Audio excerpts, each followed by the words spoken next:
जय हिंद। आप सभी को स्वागत है अपना यूट्यूब चैनल GKGS अचीवर्स पर। तो चलिए, आप सभी को पता है कि बिहार शरीफ में कुछ दंगा प्रसार के कारण नेटवर्क नहीं चल रहा है, जिसके कारण ग्रुप डिस्कशन बंद है। ठीक है, तो इसीलिए हम बहुत मजबूर है। हम सोच रहे हैं कि ग्रुप डिस्कशन हो, लेकिन हो ही नहीं रहा है क्योंकि नेटवर्क बंद है 3 दिन से। इसी के कारण ग्रुप डिस्कशन नहीं हो रहा है। तो हम ये थोड़ा वीडियो 1 घंटा के 2 घंटा के डाल देंगे, डेली डाल देंगे, क्योंकि हम भी मजबूर हैं। हम कुछ कर नहीं सकते हैं। 3 दिन बैठ के नेट आएगा नहीं आएगा, नहीं आया। इसीलिए हम सिर्फ दूसरे जगह चल गए हैं वीडियो अपलोड करने के लिए। डेली आपके लिए एक वीडियो देते रहेंगे। बस कुछ दिन तक प्रॉब्लम होगा, उसके बाद फिर सॉल्व हो जाएगा, तो नेटवर्क आ जाएगा, तो फिर ग्रुप डिस्कशन चालू हो जाएगा। ठीक है, तो चलिए, उसके लिए क्षमा चाहते हैं आप सभी को। चलिए देखिए, ये प्राचीन इतिहास, हम बोले थे कि संडे को मैराथन कर देंगे, पूरा प्राचीन इतिहास ख़त्म कर देंगे, लेकिन आप सबको पता है कि सोचा हुआ बात कभी भी काम नहीं देता है। तो चलिए शुरू करते हैं। प्राचीन इतिहास। प्राचीन इतिहास का कुछ देखिए, इसमें स्रोत है। इसमें साहित्यिक स्रोत उपलब्ध है, पुरातात्विक स्रोत और विदेशी यात्री का कुछ विवरण मिलता है। जैसे में विदेशी यात्री का विवरण आप सभी को पता है, आगे बताएंगे। ठीक है, उसके बाद आइए साहित्यिक। इसमें साहित्यिक स्रोत को 2 भागों में बांटा गया है। पहला धार्मिक साहित्य, उसके बाद हो गया गैर धार्मिक साहित्य। ठीक है, साहित्यिक स्रोत, पुरातात्विक स्रोत और विदेशी यात्री का विवरण प्राचीन इतिहास के कुछ स्रोत है, जो जानकारी मिलता है। स्रोत कहते जानकारी। ठीक है, जिससे जानकारी प्राप्त हो उसी को स्रोत माना गया है। ठीक है, तो देखिए, उसके बाद यहाँ पर साहित्यिक स्रोत को 2 भागों में बांटा गया था। एक धार्मिक साहित्य और एक गैर धार्मिक स्रोत था। ठीक है, उसमें धार्मिक साहित्य में 2 भागों को भी बांट दिया। धार्मिक साहित्य को भी 2 भागों में बांटा था। इसमें एक भाग था ब्राह्मण साहित्य और दूसरा था गैर ब्राह्मण साहित्य। एक ब्राह्मण साहित्य, दूसरा गैर ब्राह्मण साहित्य। ठीक है, अगर और इसका PDF डेली जितना होगा उतना PDF आपको डेली डाल दिया जाएगा टेलीग्राम चैनल पे। ठीक है, जो नहीं जुड़े टेलीग्राम चैनल पर जुड़ जाइएगा। और कल हम इलेक्ट्रीशियन ट्रेड का कम से कम 250 से 300 होगा क्वेश्चन, उसको करवा देंगे कल। उसके बाद देखिए, आइए आगे आइए, यहाँ पर है ब्राह्मण साहित्य और गैर ब्राह्मण साहित्य 2 भागों में बांटा था, जिसमें गैर ब्राह्मण साहित्य को भी 2 भागों में बांटा गया है। ठीक है, जिसमें बौद्ध साहित्य और दूसरा जैन साहित्य।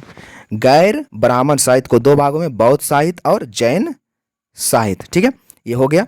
उसके बाद आइए पुरातात्विक स्रोत में देखिएगा। पुरातात्विक स्रोत में क्या क्या चीज़ उपलब्ध है। पुरातात्विक स्रोत में अभिलेख है, शिलालेख है, स्तंभ लेख है और सिक्का, जो कि पुरातात्विक स्रोत के बारे में जानकारी देता है। ठीक है, पुरातात्विक स्रोत के बारे में जानकारी, इसमें लिखित साक्ष्य मिला है लेकिन इसको पढ़ा नहीं गया है। ठीक है, देखिए, अभिलेख मिला है, शिलालेख मिला है, स्तंभ लेख मिला है और सिक्का मिला है। ठीक है, ये पुरातात्विक में। और एक बताए थे विदेशी के, बताए थे कि विदेशी यात्री के विवरण से भी हमें इतिहास के बारे में जानकारी मिलता है। जैसे पहला में देखिए, सिकंदर का आक्रमण है। सिकंदर के आक्रमण से पूर्व आए विदेशी। उसके बाद आइए देखिए, सिकंदर के समकालीन से पूर्व आए विदेशी, समकालीन से या फिर आक्रमण से। उसके बाद आइए सिकंदर के बाद पूर्व आए विदेशी। ये सबसे बारे में विदेशी आक्रमण के बारे में ये सब जो विदेशी आक्रमण है उससे उसी के बारे में जो जानकारी इतिहास के मिलते हैं। ठीक है, उसमें देखिएगा साहित्यिक स्रोत, उसमें देखना है साहित्यिक स्रोत, साहित्यिक स्रोत। ठीक है, साहित्यिक स्रोत में देखिएगा ब्राह्मण साहित्य, बताए थे ब्राह्मण साहित्य था, ब्राह्मण साहित्य था। देखिए, ब्राह्मण साहित्य में क्या था, इसके अंतर्गत प्रमुख 4 वेद, जैसे ब्राह्मण ग्रंथ, आर्य ग्रंथ, उपनिषद, उपवेद, ये सब शामिल किया गया। किसमें? ब्राह्मण साहित्य में शामिल किया गया। एक क्वेश्चन पूछ लेता आपसे कि उपनिषद या फिर आर्य को कौन साहित्य में शामिल किया गया था, तो ब्राह्मण साहित्य में शामिल किया गया था। ठीक है, उसके बाद आइए कहानी यहां से शुरू होगा, वेद से। वेद वेद वेद का अर्थ पवित्र ज्ञान होता है। वेद का जो अर्थ होता है वो क्या होता है? पवित्र ज्ञान होता है। ठीक है, या फिर वेद को आपको पता है कि वेद को जो बांटा गया है वो 4 भागों में बांटा गया है। ठीक है, वेद को कितना भागों में बांटा गया? 4 भागों में बांटा गया। ये सब ग्रुप डिस्कशन में हो चुका है। चलिए देखिएगा, पहला वेद की संख्या कितनी है, तो ये देख लीजिए, वेद 4 है, ऋग्वेद, सामवेद, यजुर्वेद और अथर्ववेद। ठीक है, वेद 4 है, ऋग्वेद, सामवेद, यजुर्वेद और अथर्ववेद। ठीक है, उसके बाद इसमें देखिएगा, इसमें जो है ना ऋग्वेद, सामवेद और यजुर्वेद, ऋग्वेद, सामवेद और यजुर्वेद को त्रिवेद के अंदर रखा गया। त्रिवेद, त्रि इसलिए कहा गया कि इसमें 3 को शामिल किया गया। अथर्ववेद को छोड़कर सभी यजुर्वेद के अंतर्गत, त्रिवेद के अंतर्गत आते हैं। ऋग्वेद, सामवेद, यजुर्वेद और अथर्ववेद। ठीक है, त्रैवेद कहा जाता है। देखिए यहाँ पर बोला गया है कि ऋग्वेद, सामवेद, यजुर्वेद त्रैवेद कहा जाता है। ठीक है, हाँ, और तीनों वेद की जो रचना वैदिक काल में हुआ है। क्वेश्चन पूछ लेगा कि त्रैवेद की रचना किस काल में हुआ था, तो ऋग वैदिक काल में हुआ। त्रैवेद, ऋग्वेद, सामवेद, यजुर्वेद पूछ लेगा कि ऋग्वेद की जो रचना किया गया था या फिर रची गई थी, ऋग्वेद रचा गया था, वो किस काल में रचा गया था, तो ऋग वैदिक काल में रचा गया था। ठीक है, यहाँ तक कोई दिक्कत नहीं। उसके बाद आगे आइए, कहता है अथर्ववेद को त्रैवेद में नहीं रखा गया है क्योंकि इस वेद की रचना सबसे बाद में हुआ है। ठीक है, सबसे बाद में किसका रचना हुआ है? अथर्ववेद का रचना, आपको पता है सबसे बाद में हुआ है अथर्ववेद का रचना, इसलिए इसे उत्तर वैदिक काल में रखा गया। उत्तर वैदिक काल में, ये भी क्वेश्चन आपसे पूछ लेगा कि अथर्ववेद को किस काल में रखा गया है, तो उत्तर वैदिक काल में रखा गया है। ठीक है, किस काल में रखा गया, तो उत्तर वैदिक काल में रखा गया है। चलिए यहाँ तक कोई दिक्कत नहीं होनी चाहिए। उसके बाद चलिए आगे चलते हैं। उसके बाद आगे आ जाइए, आगे है ऋग्वेद। ठीक है, देखिए ऋग्वेद तो आपको पता है सबसे प्राचीन वेद ऋग्वेद है। प्राचीन वेद सबसे ऋग्वेद है, और ऋग्वेद में जो टोटल मंडल है वो टोटल 10 मंडल है। ऋग्वेद में टोटल 10 मंडल है, 1028 सूक्त है और 11,000 मंत्र है। 11,000 मंत्र, 11,000 इसमें है 10,628 है, 10,628 सही थे, लेकिन यहाँ पर माना गया है 11,000 मंत्र। ठीक है, 11,000 मंत्र इसमें दिया गया है और 1,00,000 ऋचाएँ, 1,00,000 ऋचाएँ। ठीक है, चलिए उसके बाद देखिएगा यहाँ, उसके बाद आइए, ये आगे सबसे प्राचीनतम मंडल का समूह 2 से 7वां मंडल तक का है। ठीक है, सबसे प्राचीनतम मंडल का जो समूह है 2 से 7वां मंडल तक है। ठीक है, इसमें भी सर्वाधिक प्राचीन मंडल 7वां मंडल है। सबसे प्राचीन मंडल कौन मंडल है, तो 7वां मंडल। और कहता है सबसे प्राचीनतम मंडल समूह 2 से 7 तक है और सबसे प्राचीन माना गया है वो 7वां मंडल को माना गया। ठीक है, ये सब ध्यान में रखिएगा। आगे क्या कहता है, 1 एवं 10वें मंडल को सबसे नवीनतम मंडल कहा जाता है। क्वेश्चन आपसे ये पूछ सकता है कि नवीनतम मंडल किसको कहा गया है, तो 1 एवं 10वें मंडल को सबसे नवीनतम मंडल कहा गया है। ठीक है, ये सब ध्यान रखिएगा, ये सब ध्यान रखना है कि आपसे क्वेश्चन पूछेगा कि सबसे नवीनतम मंडल किसे कहा जाता है, तो 1 एवं 10वें मंडल को सबसे नवीनतम मंडल और 7वें मंडल को सबसे प्राचीनतम मंडल कहा जाता है। बस ये ध्यान रखना है। उसके बाद आइए, आपको पता होगा कि ऋग्वेद के 8वें मंडल के हस्तलिखित शब्द को क्या कहा गया है, शब्द को खिल कहा गया है। ठीक, यहाँ पर नहीं लिखा हुआ है, कहा यहाँ पर लिखा है ऋग्वेद के 8वें मंडल में हस्तलिखित शब्द का प्रयोग किया गया है और 8वें मंडल के हस्तलिखित ऋचाओं को खिल कहा गया। ठीक है, इसमें बोला गया कि ऋग्वेद के 8वें मंडल में हस्तलिखित शब्द का प्रयोग किया गया, बिल्कुल किया गया है हस्तलिखित शब्द का प्रयोग। क्वेश्चन पूछेगा कि ऋग्वेद के ऋग्वेद के कौनवें मंडल में हस्तलिखित शब्द का प्रयोग किया गया है, तो ऋग्वेद के 8वें मंडल में हस्तलिखित शब्द का प्रयोग किया गया है। बस इतना ध्यान रखना है। चलिए उसके बाद आगे आइए, आगे क्या कहता है कि ये जो इस मंडल में देवताओं की स्तुति की चर्चा किया गया है और ऋग्वेद का ज्ञाता को क्या कहा गया है, होत्र। ठीक है, एक याद रखना, इसमें ऋग्वेद के ज्ञाता को होत्र कहा गया है। बस ये याद रखना, ऋग्वेद की ज्ञाता को ऋग्वेद पढ़ने वाले को क्या कहा गया, तो होत्र कहा गया। क्या कहा गया, होत्र कहा गया। बस चलिए उसके बाद आगे चलते हैं। उसके बाद आ गया इस सामवेद में, सामवेद, ठीक है। सामवेद, साम का अर्थ होता है गान, साम का अर्थ होता है गान। तो कहा गया है कि इस वेद का संबंध गायन से, यानी गान से। साम का अर्थ ही होता है गान, तो कहता है कि इस वेद का संबंध किससे है, तो गायन से, ठीक है, गायन से है, गायन से। सामवेद, सामवेद में देवताओं की स्तुति के समय गाए जाने वाले मंत्र की चर्चा किया गया है। इस वेद का अधिकांश मंत्र ऋग्वेद से लिया गया है, ठीक है। और ये जो है साम वेद, ये साम वेद में देवताओं की स्तुति के समय गाए जाने वाले मंत्र की चर्चा किया गया है, ठीक है। मतलब साम वेद में जो देवता है उसके स्तुति पर जो गान गाया जाता है उसके बारे में इसमें चर्चा किया हुआ है, किसमें, तो साम वेद में। और जान लीजिए, साम कहता है कि भारतीय संगीत का जनक, भारतीय संगीत का जनक किसको कहा गया है, तो सामवेद को। भारतीय संगीत का जनक सामवेद को कहा गया है, ठीक है। भारतीय संगीत का जनक किसको कहा गया है, तो सामवेद को कहा गया है, बिल्कुल। चलिए, उसके बाद कहता है कि सामवेद की जो ज्ञाता है या सामवेद पढ़ने वाले को क्या कहा गया, तो उदात्रु कहा गया, ठीक है। यहाँ पर लिखा है उदगात्रा, उदगाता, यहाँ पे लिखा है उदगाता, ठीक है, कोई दिक्कत नहीं, उदात्रु या उदगाता भी होता है। चलिए इसको याद रख लीजिए, उदगाता, ठीक है। यानी सामवेद पढ़ने वालों को क्या कहा गया, तो उदगाता कहा गया, क्या कहा गया, उदगाता, ठीक है। चलिए उसके बाद आइए अजुर्वेद में, अजुर्वेद, अजुर्वेद, ठीक है। अजुर्वेद में जो है विभिन्न प्रकार की युद्ध एवं युद्ध के समय किए जाने वाले विभिन्न प्रकार की यज्ञ का चर्चा किया गया है। युद्ध देखिएगा, पहले जो रहता था राजा उजा, युद्ध करने से पहले यज्ञ करता था, ठीक है, युद्ध करने से पहले यज्ञ करता था। देखिए वही कह रहा है कि युद्ध एवं युद्ध के समय किए जाने वाले विभिन्न प्रकार की यज्ञ की चर्चा अजुर्वेद में किया गया है, ठीक है, अजुर्वेद में किया गया है, बिल्कुल। चलिए, और ये यजुर्वेद जो है वो एकमात्र गद एवं पद वाला वेद, गद एवं पद वाला वेद कौन सी वेद है, तो अजुर्वेद। गद और पद वाला वेद अजुर्वेद। और अजुर्वेद पढ़ने वालों को अर्धव्यु कहा गया, ठीक है। अजुर्वेद पढ़ने वालों को क्या कहा गया, तो अजुर्वेद पढ़ने वाले को अर्धव्यु कहा गया। बस ये सब ध्यान रखना है कि अजुर्वेद पढ़ने वालों को क्या कहा गया है, तो अजुर्वेद पढ़ने वाले को अर्धव्यु कहा गया है। बस यही सब आपको देखना है। चलिए उसके बाद आइए अथर्ववेद।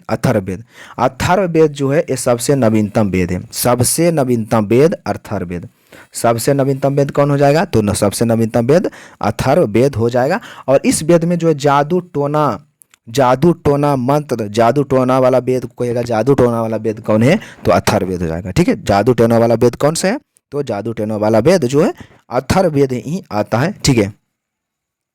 इसमें औषधि एवं रोग निवारण विधि का भी चर्चा किया गया। इस प्रकार भी पूछ सकता है कि औषधि एवं रोग निवारण विधि की जो चर्चा किया गया है वो किस वेद में किया गया है, तो अथर्ववेद में ही किया गया है, ठीक है, अथर्ववेद में ही किया गया है। और अथर्ववेद के ज्ञाता यानी अथर्ववेद पढ़ने वालों को क्या कहा गया है, तो बाहमरा, ठीक है, बाहम कहा गया, ठीक है, बाहम क्या कहा गया उसको, बाहमा या फिर बाहम, दो चीज देता है, बाहमा या बाहम आप याद रख सकते हैं, ठीक है, बाहमा या बाहम याद रख सकते हैं। चलिए उसके बाद आइए ब्राह्मण ग्रंथ, कौन सा वेद का कौन सा ब्राह्मण ग्रंथ है, ठीक है, उसको देखना जरूरी है। चलिए ब्राह्मण ग्रंथ देख लेते हैं। ब्राह्मण जो ग्रंथ है, ब्राह्मण ग्रंथ में यज्ञ एवं कर्मकांड करने के लिए एक नियम का चर्चा किया गया है। ब्राह्मण ग्रंथ में क्या कहा गया है, ब्राह्मण जो ग्रंथ है उसमें यज्ञ एवं कोई कर्म कांड जो करता है, कर्म कांड मतलब आप समझ सकते होंगे, कर्म कांड, उसी के जो नियम बताया गया है उसी का चर्चा ब्राह्मण ग्रंथ में किया गया है, ठीक है। जिसमें प्रत्येक ब्राह्मण ग्रंथ का जिसमें प्रत्येक वेद का अलग अलग ब्राह्मण ग्रंथ है। जैसे हमें देख लीजिए वेद और ब्राह्मण ग्रंथ, कहेगा कि ऋग्वेद का ब्राह्मण ग्रंथ का नाम क्या है, तो ऐतरेय। ऋग्वेद का ब्राह्मण ग्रंथ का नाम ऐतरेय और सामवेद का ब्राह्मण ग्रंथ का नाम पंचविश, इसमें याद रखना है, पंचविश या षड्विश, पंचविश या षड्विश। सामवेद का प्राचीन ब्राह्मण ग्रंथ का जो नाम है वो क्या है, पंचविश और षड्विश है, ठीक है। उसी प्रकार से अजुर्वेद अजुर्वेद अजुर्वेद का ब्राह्मण ग्रंथ का नाम है शतपथ एवं तैत्तिरीय। शतपथ एवं तैत्तिरीय, ठीक है। अजुर्वेद का ब्राह्मण ग्रंथ का नाम है शतपथ एवं तैत्तिरीय। उसकी प्रकार से याद रखना, इसमें अथर्ववेद अथर्ववेद का ब्राह्मण ग्रंथ का नाम है गोपथ। एक बार और, ऋग्वेद का ब्राह्मण ग्रंथ का नाम ऐतरेय, सामवेद का ब्राह्मण ग्रंथ का नाम पंचविश एवं षड्विश। उसके बाद यजुर्वेद के ब्राह्मण ग्रंथ का नाम क्या है? शतपथ एवं तैत्तिरीय। यजुर्वेद का ब्राह्मण ग्रंथ का क्या नाम हो जाएगा? शतपथ हो जाएगा एवं तैत्तिरीय हो जाएगा। उसी प्रकार से अथर्ववेद का ब्राह्मण ग्रंथ का नाम गोपथ। अथर्ववेद का ब्राह्मण ग्रंथ का क्या नाम होगा? तो गोपथ हो जाएगा, ठीक है। यहाँ तक क्लियर। चलिए उसके बाद आगे बढ़ते हैं। उसके बाद आइए आर्णेय ग्रंथ। आर्णेय ग्रंथ आर्णेय ग्रंथ आर्णेय ग्रंथ, ठीक है। आर्णेय ग्रंथ मतलब इस ग्रंथ की जो रचना वो जंगल में किया गया था। क्वेश्चन पूछेगा कौन सा ग्रंथ का रचना जंगल में किया गया था? तो आर्णेय ग्रंथ का, ठीक है। आर्णेय ग्रंथ की रचना जंगल में किया गया था, ठीक है। उसके बाद कहता है कि सभी ग्रंथ का आर्णय ग्रंथ उपलब्ध नहीं है। जितना ग्रंथ है, जितना भी ग्रंथ है उसका आर्णय ग्रंथ उपलब्ध नहीं है, ये कहा गया। इसको याद रखना कोई जरूरत नहीं है। और ये भी जान लीजिए, क्वेश्चन पूछेगा कि अथर्ववेद का आर्णय ग्रंथ है? तो नहीं, अथर्ववेद का कोई भी आर्णय ग्रंथ नहीं है। क्वेश्चन पूछेगा कौन सा वेद का आर्णय ग्रंथ नहीं है? तो अथर्ववेद का आर्णय ग्रंथ नहीं है, ठीक है। ये सब क्वेश्चन पूछेगा, ठीक है। पूछ सकता है कि कौन सा वेद का आर्णय ग्रंथ नहीं है? तो अथर्ववेद का आर्णय ग्रंथ नहीं है, ठीक है। उसके बाद आइए उपनिषद। उपनिषद उपनिषद उपनिषद का अर्थ क्या होता है? उपनिषद का अर्थ होता है गुरु के समीप बैठकर रहस्य ज्ञान की प्राप्ति करना, ठीक है। मतलब उपनिषद का अर्थ होता है कि गुरु के समीप बैठकर रहस्य की ज्ञान की प्राप्ति करना, ठीक है। किसका मतलब? उपनिषद का मतलब होता है, ठीक है। उपनिषद ग्रंथ में आत्मा एवं परमात्मा तथा संसार के प्रचलित दार्शनिक पक्ष का उल्लेख किया गया है, ठीक है। उपनिषद ग्रंथ में जो है आत्मा, परमात्मा, संसार में प्रचलित दार्शनिक पक्ष का उल्लेख किया गया। किसमें किया गया? तो इसमें उपनिषद में किया गया है। बस उपनिषद के बारे में यहीं तक था। उसके बाद आइए वेदांग। वेदांग जो है वेदों को भली भांति समझने के लिए किसका रचना हुआ था? तो वेदांग का, ठीक है। वेदों को भली भांति समझने के लिए वेदांग की रचना किया गया था, ठीक है। चलिए, और आप लोग जान लीजिए वेद 4 है, ठीक है। वेद 4 है, वेदांग कितना है? 6। वेदांग कितना है? 6। और वेद कितना है? 4 है। ये सब बहुत तो बार ग्रुप डिस्कशन में हो चुका है। चलिए, और वेदांग आदि करने का एक थोड़ा सा ट्रिक है, या फिर ट्रिक कह सकते हैं उसको, ठीक है। शॉर्ट में आद उसको रखिएगा तो सारा आद रहेगा, ठीक है। जैसे में देख लीजिए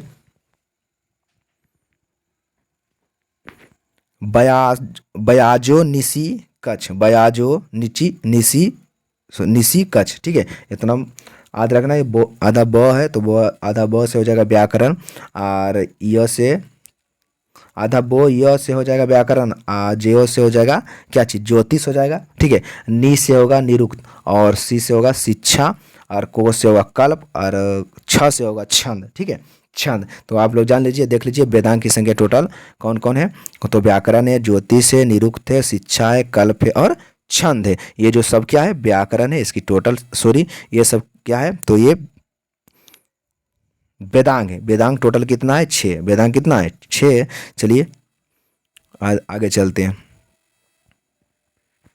जिसमें व्याकरण जो दिया गया है, व्याकरण के बारे में कुछ देख लीजिए। कहता है कि व्याकरण का संबंध वेद रूपी, व्याकरण का जो संबंध है, व्याकरण का संबंध वेद रूपी शरीर के मुख से है। क्वेश्चन पूछेगा कि व्याकरण का संबंध किससे? तो वेद रूपी शरीर के मुख से संबंध। किसका? तो ये व्याकरण का है, ठीक है। व्याकरण का। और कहता है सबसे प्राचीनतम व्याकरण अष्टाध्याय है। अष्टाध्याय जिनकी रचना पाणिनि के द्वारा किया गया था। क्वेश्चन पूछेगा कि सबसे प्राचीनतम व्याकरण कौन सी हो जाएगा? तो अष्टाध्याय हो जाएगा। और अष्टाध्याय का जो रचना किया गया था वो पाणिनि के द्वारा किया गया था, ठीक है। पाणिनि के द्वारा। और कहता है कि व्याकरण की रचना जो है शुंग काल में हुआ था। किस काल में हुआ था? शुंग काल में। व्याकरण की रचना किस काल में? तो व्याकरण की रचना शुंग काल में किया गया था। हालांकि शुंग काल में अष्टाध्यायी पर पतंजलि नामक विद्वान ने महाभास नामक टीका लिखा था। ये भी याद रखना है, ठीक है। क्वेश्चन पूछेगा कि पतंजलि पतंजलि पतंजलि यानी क्वेश्चन पूछेगा कि किस काल में अष्टाध्यायी पर, किस काल में अष्टाध्यायी पर पतंजलि नामक विद्वान ने महाभास नामक टीका लिखा? तो शुंग काल में।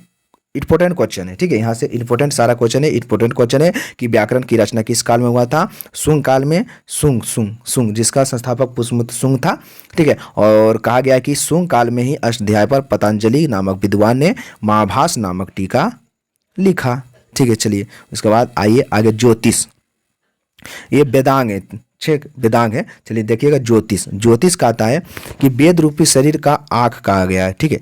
इसे वेद रूपी शरीर का आँख कहेगा। वेद रूपी शरीर का आँख किसको कहा गया? तो ज्योतिष को। वेद रूपी शरीर का आँख कहा गया किसको? तो ज्योतिष को कहा गया, ठीक है। विश्व का सबसे पहला ज्योतिष, विश्व का सबसे पहला ज्योतिष से संबंधित पुस्तक 12 मिहिर की रचना था बृहद संहिता। बृहद संहिता। क्वेश्चन पूछेगा विश्व का सबसे पहला ज्योतिष से संबंधित पुस्तक कौन सा था? तो बृहद संहिता था, ठीक है। बृहद संहिता लिखना चाहिए, बृहद संगीता लिखा है, बृहद संहिता, संहिता एक ही होता है, ठीक है। तो 12 मिहिर के ये जो लिखा गया है बृहद संहिता के लेखक कौन है? तो 12 मिहिर है। और विश्व का सबसे पहला ज्योतिष से संबंधित पुस्तक 12 मिहिर की रचना बृहद संहिता है, ठीक है। ये सब क्वेश्चन इंपॉर्टेंट है। और कहा गया कि ज्योतिष को वेद रूपी शरीर का आँख कहा गया है, ठीक है। चलिए उसके बाद आइए निरुक्त। निरुक्त तीसरा नंबर में निरुक्त है, निरुक्त, हाँ निरुक्त। और निरुक्त जो है वेदांग जो है, और वेद रूपी शरीर का इसे कान माना गया है, वेद का कान माना गया है। निरुक्त को वेद का कान माना गया है, ठीक है, वेद का कान माना गया है। और कहता है निरुक्त का रचना जो किया गया था वो यास्क मुनि के द्वारा किया गया था, यास्क मुनि के द्वारा, ठीक है। ये सब याद रखेगा, यास्क मुनि। निरुक्त की रचना यास्क मुनि के द्वारा किया गया था। निरुक्त पुस्तक की रचना यास्क मुनि के द्वारा किया गया था। और ये वेद के कान के भांति समझा जाता, वेद के कान के भांति समझा जाता था निरुक्त को। चलिए उसके बाद आइए शिक्षा, हाँ। और शिक्षा जो है इसे वेद का शरीर का मस्तिष्क कहा गया। शिक्षा को क्या कहा गया है? वेद रूपी शरीर का मस्तक, यानी वेद के मस्तिष्क किसको कहा गया है? तो शिक्षा को कहा गया है, ठीक है। उसी प्रकार से कल्प को कहा गया हाथ। वेद का हाथ किसको कहा गया है? वेद का हाथ किसको? तो कल्प को। वेद का हाथ कल्प को कहा गया है। और छंद को कहा गया वेद रूपी शरीर का पैर। वेद रूपी शरीर का पैर किसको कहा गया? तो छंद को कहा गया। बस चलिए उसके बाद आगे आइए। आगे देखिएगा कि वेदांग में सबसे महत्वपूर्ण वेदांग कल्प है, ठीक है। ये भी ध्यान रखना है। क्वेश्चन पूछ लेगा आपसे कि वेदांग में सबसे महत्वपूर्ण वेदांग कौन सा होगा? तो कल्प होगा। कल्प। इसे कल्प शास्त्र भी कहा जाता है। कल्प को कल्प शास्त्र भी कहा जाता है। और वेदांग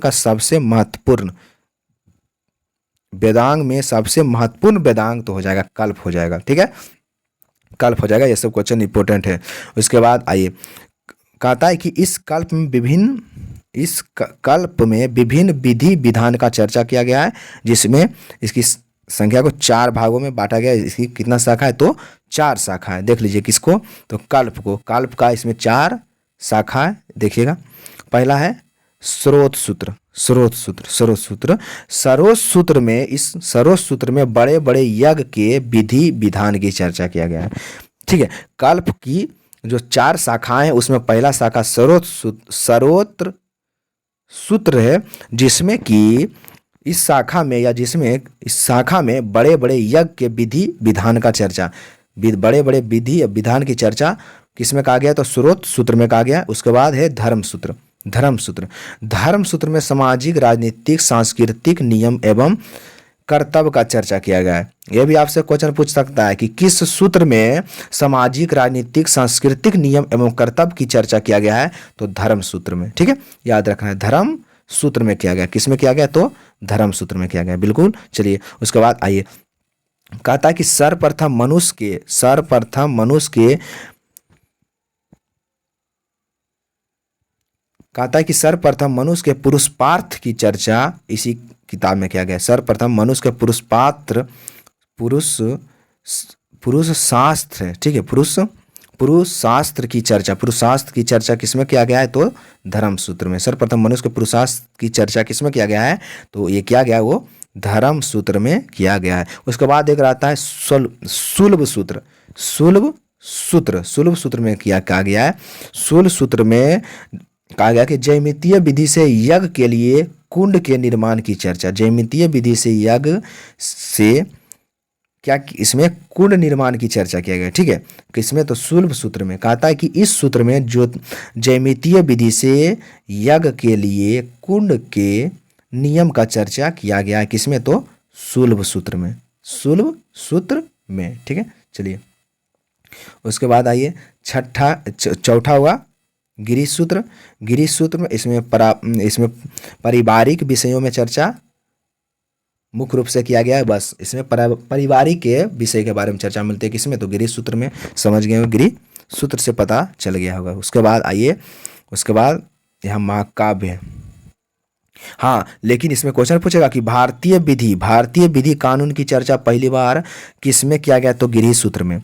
भारतीय विधि कानून की चर्चा पहली बार गिरीश सूत्र में किया गया है, ठीक है, गिरीश सूत्र में किया गया। भारतीय विधि कानून की चर्चा पहली बार गिरीश सूत्र में किया गया है। उसके बाद आइए महाकाव्य। महाकाव्य को दो भागों में बांटा गया, एक का नाम महाभारत और एक रामायण। महाकाव्य को दो भागों में, महाभारत और रामायण, ठीक है, महाभारत और रामायण हो जाएगा, ठीक है। जिसमें आइए महाभारत,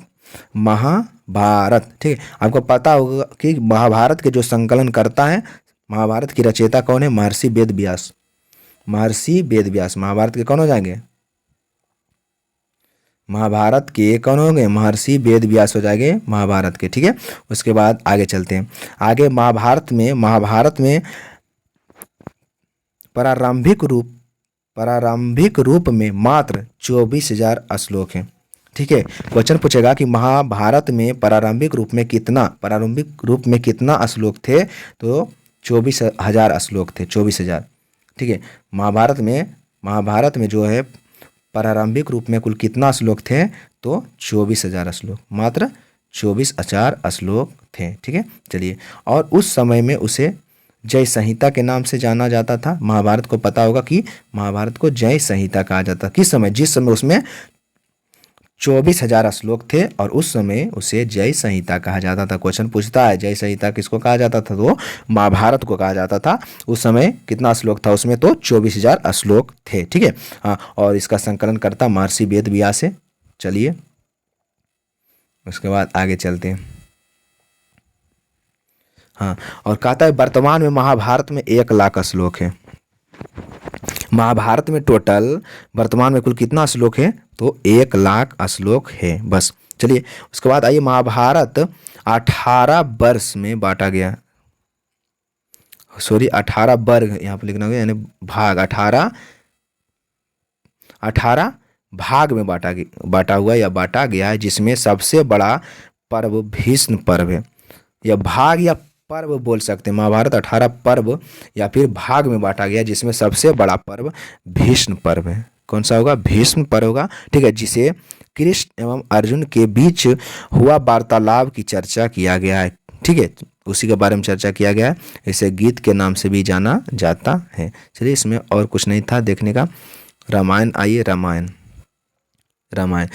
के संकलनकर्ता महर्षि वाल्मीकि था, ठीक है, महर्षि वाल्मीकि थे, महर्षि कौन थे? महर्षि वाल्मीकि थे, ठीक है, रामायण के। और रामायण में प्रारंभिक में मात्र 12,000 श्लोक थे और वर्तमान में 24,000 श्लोक है, ठीक है। रामायण में टोटल मात्र 12,000 श्लोक था, ठीक है, और वर्तमान में 24,000 श्लोक है। क्वेश्चन पूछेगा आपसे कि वर्तमान में रामायण में कुल कितना श्लोक माना गया है? तो 24,000 श्लोक माना गया, ठीक है, 24,000 माना गया, बस। चलिए उसके बाद आ गया ये उपवेद। प्रत्येक वेद का एक एक उपवेद है, ठीक है, प्रत्येक वेद का एक एक उपवेद होता है। और ऋग्वेद की उपवेद की रचना कौन किया था? तो धन्वंतरी ने आयुर्वेद के नाम से किया था। क्वेश्चन पूछेगा कि ऋग्वेद के उपवेद की रचना किसने किया था, तो धनवंतरी ने किया था। ठीक है, उपवेद की रचना, ऋग्वेद के उपवेद की रचना धनवंतरी ने आयुर्वेद के नाम से किया था। आयुर्वेद के नाम से किया था, धनवंतरी किया था। ऋग्वेद के उपवेद की रचना धनवंतरी किया था। बस इसमें याद रखना कौन, धनवंतरी किया था। और कहता है कि सामवेद का उपवेद गंधर्व वेद है। ठीक है, चलिए आगे पढ़ जाते हैं, उसके बाद देखते हैं।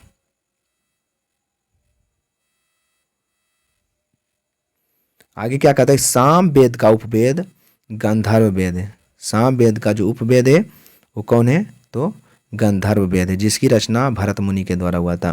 ठीक है, गंधर्व वेद का रचना किसने किया था, तो भरत मुनि। गंधर्व वेद का रचना किसके द्वारा हुआ था, तो गंधर्व वेद का रचना भरत मुनि के द्वारा किया गया था। ठीक है, उसके बाद चलिए आगे। आगे कहता है आयुर्वेद का उपवेद धनुर्वेद है। आयुर्वेद का उपवेद का नाम धनुर्वेद।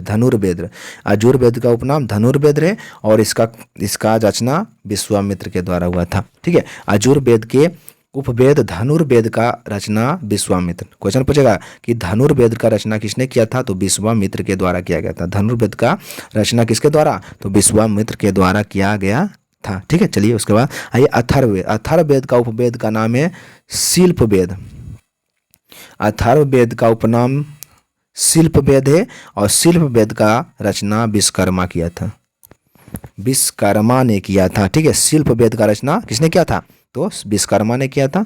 यानी अथर्ववेद का उपवेद का नाम शिल्पवेद है, जिसका रचना विश्वकर्मा ने किया था। ठीक है, किसने किया था, तो विश्वकर्मा के द्वारा ही किया गया था। चलिए उसके बाद आइए गैर ब्राह्मण साहित्य। ठीक है, ये असाइनमेंट जो है इसमें बहुत डिटेल दिया हुआ है। ठीक है, बहुत डिटेल दिया हुआ है, दरोगा तक का फाइट यानी बीपीएससी तक का दिया हुआ है, इसमें बहुत डिटेल है। और जितना हम कराएंगे डेली उतना असाइनमेंट आपको टेलीग्राम पर डाल देंगे। चलिए, क्योंकि अभी तो जान रहे प्रॉब्लम इतना चल रहा है कि हम इतना मजबूर है, ग्रुप डिस्कशन कराने रहे हैं। आप भी सोचते होंगे कहाँ चल गए हैं, लेकिन जानकारी हम दे रहे हैं। और एक दिन दिए थे भी, नेटवर्क नहीं चलता है। और ये वीडियो भी होगा तो 1 घंटा से कम का ही बनाएंगे, क्योंकि अपलोड करने के लिए नेटवर्क चाहिए। और वहाँ जो थे लगा हुआ था वो फाइबर लगा हुआ था, जियो फाइबर का लगा हुआ था। इसी के कारण हम भी इतना मजबूर है कि कुछ समझ भी नहीं आ रहा है। उसके बाद आइए गैर ब्राह्मण साहित्य।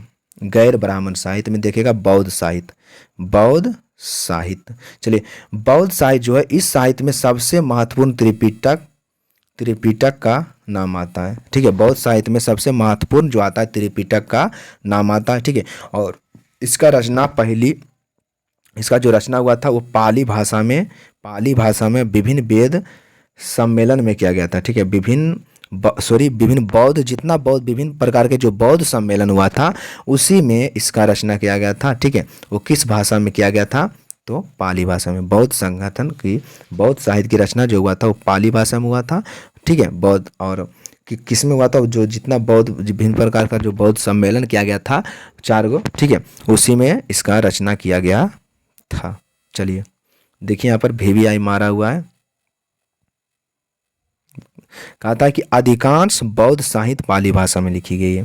क्वेश्चन आपसे पूछ सकता है कि अधिकांश बौद्ध साहित्य किस भाषा में लिखा गया है, तो आप मारिएगा पाली भाषा में लिखा गया। ठीक है, पाली भाषा में लिखा गया। उसके बाद कहता है कि त्रिपिटक की रचना महात्मा बुद्ध के मृत्यु के बाद हुआ। यह भी क्वेश्चन आपसे पूछ सकता है कि त्रिपिटक की रचना किसके मृत्यु के बाद हुआ, तो त्रिपिटक की रचना जो हुआ था वो महात्मा बुद्ध के मृत्यु के बाद। महात्मा बुद्ध जो मरे थे वो 463 में।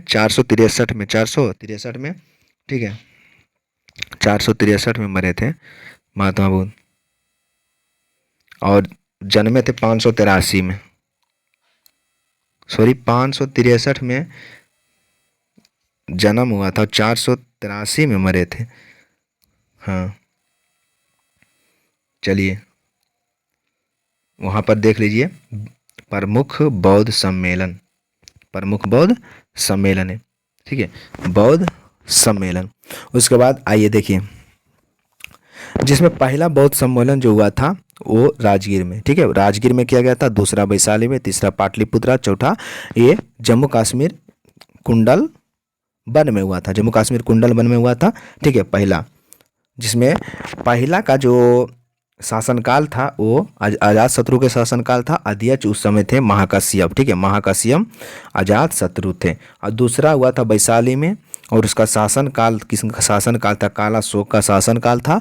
और अध्यक्ष थे इसमें सावा कामी। ठीक है, सावा कामी, सावा कामी इसमें अध्यक्ष माने गए थे। चलिए, तीसरा हुआ था पाटलिपुत्रा में, और ये इसका शासनकाल अशोक का शासनकाल था। और इसमें अध्यक्ष जो थे वो मौखलीपुत्र तीक्ष्ण थे, मौखलीपुत्र तीक्ष्ण थे। ठीक है, उसके बाद चौथा हुआ था कुंडलग्राम, जो कश्मीर में पड़ता है, और इसका शासनकाल ये इसमें शासनकाल थे कनिष्क। ठीक है, इसमें शासनकाल किसका था? तो कनिष्क का शासनकाल था। और वसुमित्र जो थे अध्यक्ष थे, और अश्वघोष जो थे वो उपाध्यक्ष थे। अश्वघोष क्या थे? उपाध्यक्ष थे। ठीक है, इसमें 4 गो आपको याद रखना है बढ़िया से। चलिए, तो पहला हुआ था अजातशत्रु, अजातशत्रु, कालाशोक, अशोक, कनिष्क, अजातशत्रु, कालाशोक, अशोक, कनिष्क, बस ये याद रखना।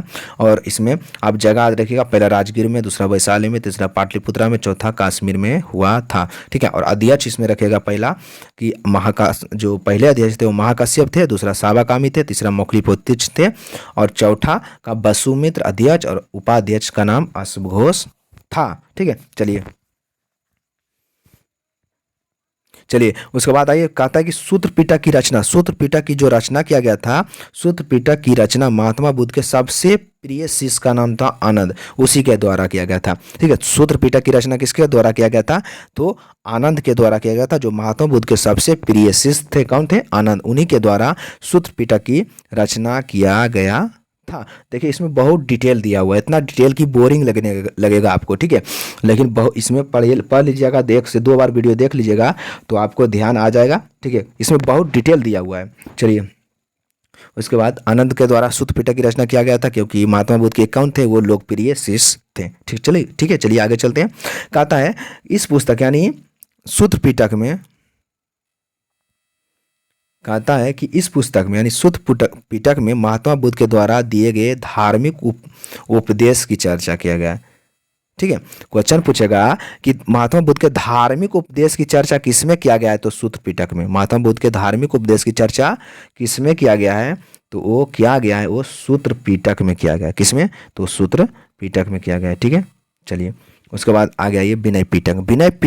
विनय पिटक की रचना किसके द्वारा किया गया था? तो देख लीजिए, उपाली के द्वारा, उपाली के द्वारा विनय पिटक की रचना किसके द्वारा किया गया था? तो उपाली के द्वारा किया गया था। ठीक है, विनय पिटक की रचना उपाली के द्वारा किया गया था। और ये विनय पिटक में बौद्ध संघ में प्रवेश को लेकर नियम कानून बनाया गया। ठीक है, कि बौद्ध धर्म में हमको प्रवेश करना या बौद्ध संघ में प्रवेश करना है, उसके लिए जो नियम कानून होता है उसी के बारे में नियम कानून बताया गया था। किसमें? तो विनय पिटक में किया गया था। ठीक है, बस ये याद रखना है इसमें। हाँ, और इसमें एक चीज़ और वर्णन मिलता है विनय पिटक में कि भिक्षु एवं भिक्षुनी के आचार विचार की जो चर्चा किया गया है। ठीक है, भिक्षु और भिक्षुनी के जो आचार या विचार की जो चर्चा किया गया, विचार की चर्चा जो किया गया है वो यही विनय पिटक में किया गया है। ठीक है, यही विनय पिटक में किया गया। उसके बाद आगे चलते हैं। एक होता है अभिधम्म पिटक। ठीक है, अभिधम्म पिटक, और ये अभिधम्म पिटक है, ये अभिधम्म पिटक जो है, इस अभिधम्म की पिटक की रचना जो किया गया था वो मौखलीपुत्र तीक्ष्ण के द्वारा किया गया था। विनय ये अभिधम्म पिटक की रचना किसके द्वारा? तो मौखलीपुत्र तीक्ष्ण के द्वारा किया गया था। और इस पुस्तक में बौद्ध धर्म के दार्शनिक पक्ष को रखा गया है। बौद्ध धर्म के दार्शनिक पक्ष को किसमें रखा गया है? तो ये अभिधम्म पिटक में ही रखा गया है। ठीक है, चलिए उसके बाद आ गया ये जातक ग्रंथ। जातक ग्रंथ, हाँ, जातक ग्रंथ जो है एक बौद्ध ग्रंथ है। क्वेश्चन पूछेगा कि जातक ग्रंथ एक कैसी ग्रंथ है? तो जातक ग्रंथ एक बौद्ध ग्रंथ है जिसमें महात्मा बुद्ध के पूर्व जन्म के कितना कथा, 200 कथा का उल्लेख किया गया है। क्वेश्चन पूछेगा आपसे कि महात्मा बुद्ध के जो कि पूर्व जन्म के 200 कथाएं का उल्लेख किसमें मिलता है? तो जातक ग्रंथ में। किसमें मिलता है? जातक ग्रंथ में मिलता है। ठीक है, चलिए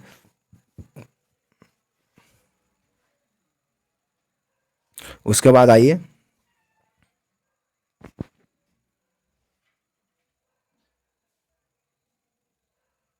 उसके बाद आइए कथापथयु, ठीक है, कथापथयु है। उसके बाद इसमें कहता है, ये पुस्तक है कथापथयु, पुस्तक की रचना तीसरे बौद्ध सम्मेलन में किया गया था, जो कि मौखली पुत्र तीज के द्वारा किया गया था। और इस पुस्तक में महात्मा बुद्ध के जीवन विस्तार का वर्णन मिलता है, ठीक है। कथावयु लिखना चाहिए, थैवयु लिखा, कथावयु, कथावयु लिखना चाहिए था। इसका भी रचना जो किया गया था तीसरा बौद्ध सम्मेलन में, वो मौखलीपुत्र तीज के द्वारा किया गया था, ठीक है। इसमें महात्मा बुद्ध के जीवन के वर्णन मिलता है। उसके बाद आइए बौद्ध ग्रंथ यानी अंकुतर निकाय। बौद्ध ग्रंथ अंकुतर निकाय में पहले 16 महाजनपद की चर्चा किया गया है। क्वेश्चन पूछेगा कि 16 महाजनपद की जो चर्चा की गई है वो किसमें की गई है, तो अंगुतर निकाय में कही गई है, ठीक है। और ये ब्राह्मण ग्रंथ अंगुतर निकाय में पहली बार 16 महाजनपद की चर्चा किया गया था। चलिए उसके बाद आइए यहाँ पे मलिद पन्नो, मलिद पन्नो, मलिद पन्नो एक पुस्तक था। इसकी रचना जो किया गया था वो पाली भाषा में बौद्ध भिक्षुक नागसेन के द्वारा किया गया था। मलिद पन्नो की रचना किसके द्वारा, मलिद पन्नो की रचना पाली भाषा में किया गया था, जो एक भिक्षु बौद्ध भिक्षु थे नागसेन के द्वारा किया गया था, ठीक है। नागसेन के द्वारा मलिद पन्नो की रचना किसने किया था, तो नागसेन किया था, नागसेन। और इस पुस्तक में यवन राजा, यवन, इस पुस्तक जो है मलिद पन्नो में, इसमें यवन राजा मिलिंद एवं बौद्ध भिक्षु नागसेन के बीच हुए वार्तालाप की चर्चा किया गया है। चलिए इसमें आपसे क्वेश्चन पूछ सकता है कि बौद्ध भिक्षु जो नागसेन थे और यवन राजा मिलिंद यानी या उसको कहा गया मिनांडर या मिलिंद, राजा मिलिंद या फिर मिनांडर, और एवं बौद्ध भिक्षु नागसेन के बीच जो चर्चा यानी वार्तालाप किया गया था उसकी चर्चा किसमें मिलता है, तो मलिद पन्नो में मिलता है, ठीक है। ये जो नागसेन के द्वारा रचित किया गया था, ठीक है। चलिए उसके बाद आगे आइए काश्मीरी ग्रंथ। काश्मीरी ग्रंथ इसमें कुछ नहीं, इसमें काश्मीरी ग्रंथ से शुंग वंश के बारे में जानकारी मिलता है, ठीक है। क्वेश्चन पूछेगा कश्मीरी ग्रंथ से किसके बारे में जानकारी मिलता है, तो शुंग वंश के बारे में जानकारी मिलता है, ठीक है। बस इसमें और कुछ नहीं देखना। उसके बाद आइए जैन साहित्य। सामान्यतः जैन साहित्य प्राकृतिक भाषा में लिखा गया, बिल्कुल प्राकृतिक भाषा में। जैन साहित्य आपको पता होगा प्राकृतिक भाषा में लिखा गया है, प्राकृतिक भाषा में लिखा गया है, ठीक है। और जैन साहित्य को आगम कहा गया है, ठीक है। क्वेश्चन पूछेगा कि जैन साहित्य को क्या कहा गया है, तो जैन साहित्य को आगम कहा गया है। जैन साहित्य को क्या कहा गया, तो जैन साहित्य को आगम कहा गया है, ठीक है। चलिए उसके बाद आइए, हाँ, और महावीर के मृत्यु के बाद से 6ठी शताब्दी तक जो है साहित्य की रचना किया गया था। जैन साहित्य की रचना 6ठी शताब्दी तक किया गया था, 6ठी शताब्दी तक हुआ था जब महावीर के मृत्यु, उसके बाद मृत्यु जब हो गया उसके कितना, तो 6ठी शताब्दी तक होते रहा, ठीक है, विभिन्न जैन संगीति का रचना। चलिए इस वीडियो में यहीं तक रहेगा क्योंकि नेटवर्क तो यहाँ है नहीं, इसमें अपलोड करने में 2-3 GB लग जाता है, तो उतना तो यहाँ पर वाईफाई नहीं है। चलिए आज वीडियो छोटा ही मिलेगा क्योंकि अपलोड करने में MB का ज़रूरत लगता है बहुत, इसलिए नहीं हो पाएगा। तो चलिए इतना ही डेली आपको देते रहेंगे, क्या करें, हम भी मजबूर हैं, हम भी कुछ कर नहीं सकते हैं। जब तक प्रॉब्लम सॉल्व नहीं होगा तब तक बिहार शरीफ में नेटवर्क नहीं आएगा। हम सोचे थे आज आ जाएगा लेकिन आज भी नहीं आया, इसीलिए हमको दूसरा जगह आना पड़ा। चलिए उसके लिए क्षमा चाहते हैं आप लोग सभी लोग को। चलिए जल्द ही मैटर सॉल्व होगा और फिर ग्रुप डिस्कशन स्टार्ट हो जाएगा। चलिए मिलते हैं फिर अगली वीडियो में, उसके लिए जय हिंद जय भारत।